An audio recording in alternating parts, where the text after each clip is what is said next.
Hey, well-met travelers, thanks for stopping by my channel. I really appreciate it a lot. Today we're going to take another detour away from pop culture and talk about politics, pretty explicitly. By way of background, I'll let you all know that about a year ago, a little bit more than that, I released a video that was a biblical argument for trans rights. And I made that video for a lot of different reasons, but the main one was that I wanted to give people who may be in the trans community and struggling with a religious relative, a conservative religious relative, or maybe they're looking for a way to dunk on someone online or something like that. But I wanted to give an argument using only the Bible to argue for trans rights so that it could be seen that there's more than one way to approach these kinds of things. And it was my intention with that video to be helpful to people. And I offered it as a gift to anyone who wanted to use that argument. That argument was intended to be made in good faith. It was based on an argument, or rather a discussion, a series of discussions really, that I had with a loved one in my life who is a conservative Christian and had at the time been sharing a lot of groomer memes and Matt Walsh videos and that sort of thing.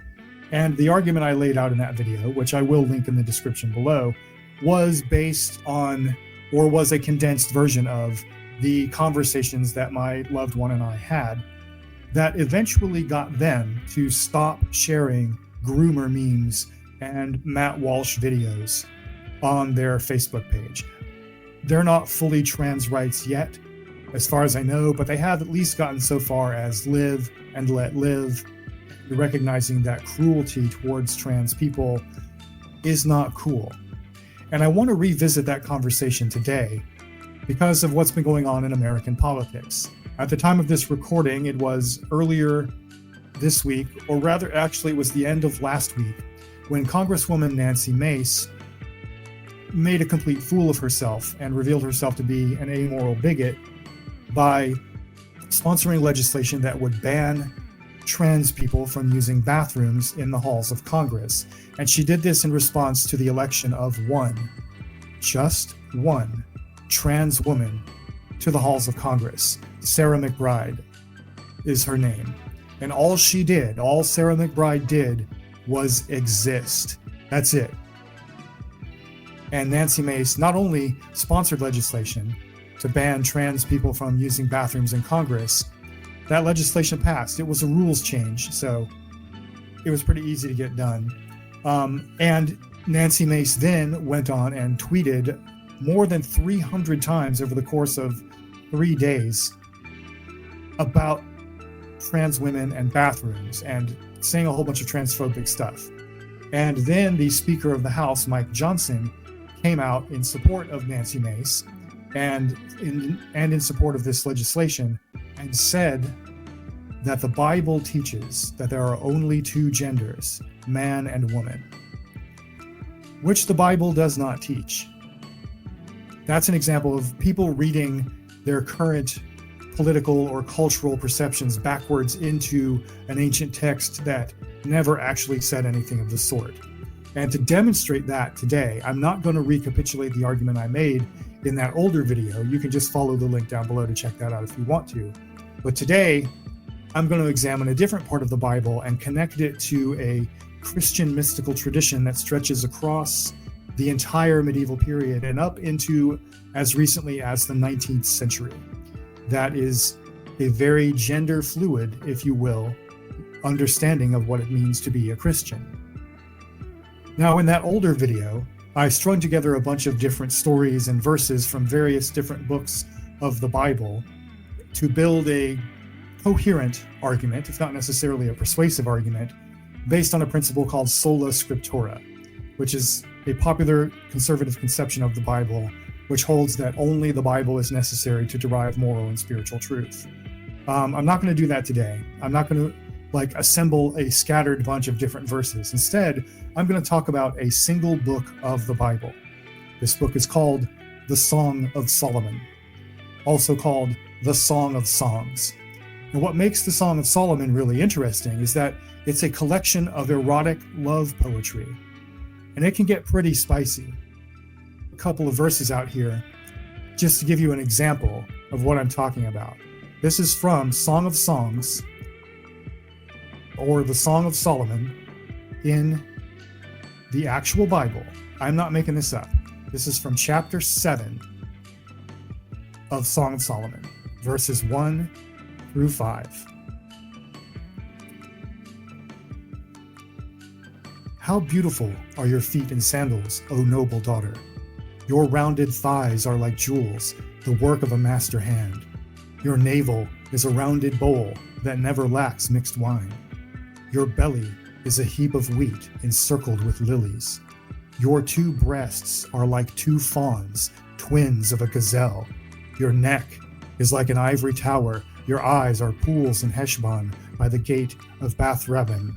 Your nose is like a tower of Lebanon which looks towards Damascus. Your head crowns you like Carmel, and your flowing locks are like purple. A king is held captive in the tresses.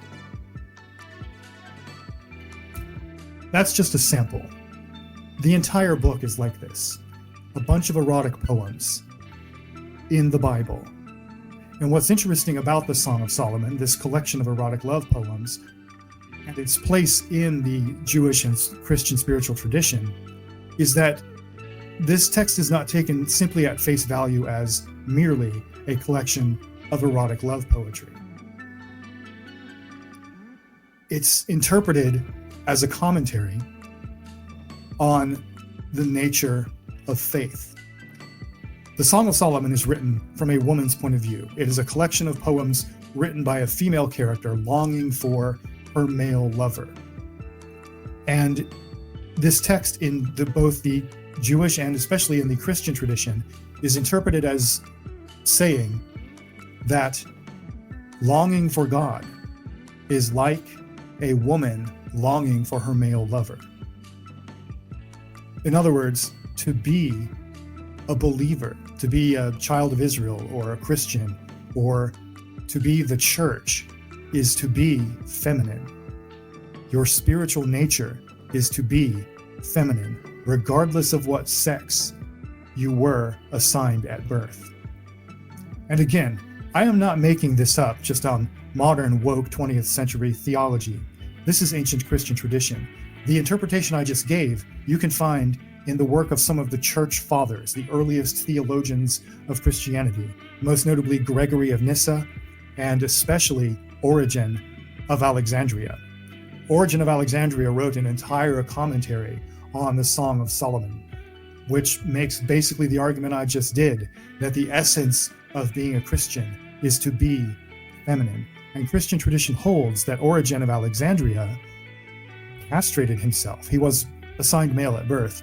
It holds that he castrated himself in order to conform his physical body to be more like his spiritual reality. He desired to be more feminine. And again, this is a common theme you'll find in ancient Christian theology of the church fathers commenting on this text, the Song of Solomon. But it isn't just the Song of Solomon. The gendering of God or Christ, or however you want to imagine that character, also goes the other way. Because there's a passage in the Gospel of John in which a Roman soldier stabs the crucified Jesus in his side with a spear, and out comes a mixture of blood and water. And this mixture of blood and water was reminiscent to many Christian mystics of the Middle Ages of the breaking of water at birth. And so there is a very long tradition in Christian mysticism across the medieval period depicting the side wound of Jesus to look like a vulva, to look like a vagina. And I'm showing you some of those images on screen right now. These are real. You can find these in multiple medieval texts. You find images of the wound depicted on Christ's body, looking like a vulva, giving birth to a personified church. You will also find icons of the side wound all by itself, disembodied from Christ's body and shaped very much like a vulva, like a vagina. And there are hymns, many Christian hymns from many different Christian communities across the Middle Ages and into the 19th century, praising the side hole of Jesus in very erotic terms. I'll read one example right now. This is from hymn 2281 of the Moravian Christian tradition. The Moravians were an Eastern European Christian sect who were persecuted in the 17th and 18th centuries. If you've lived in Pennsylvania, anywhere, you may have encountered some of them in the United States. They have a long tradition of hymns to the side hole of Jesus. And yes, they call it a side hole. I'm not making this up. What I'm going to read here is the actual lyrics to an actual Christian hymn written in the 19th century, in ode to the wound on the side of the body of Christ. Quote, little side hole, little side hole, little side hole, thou art mine. Most dear little side hole, I wish myself entirely inside.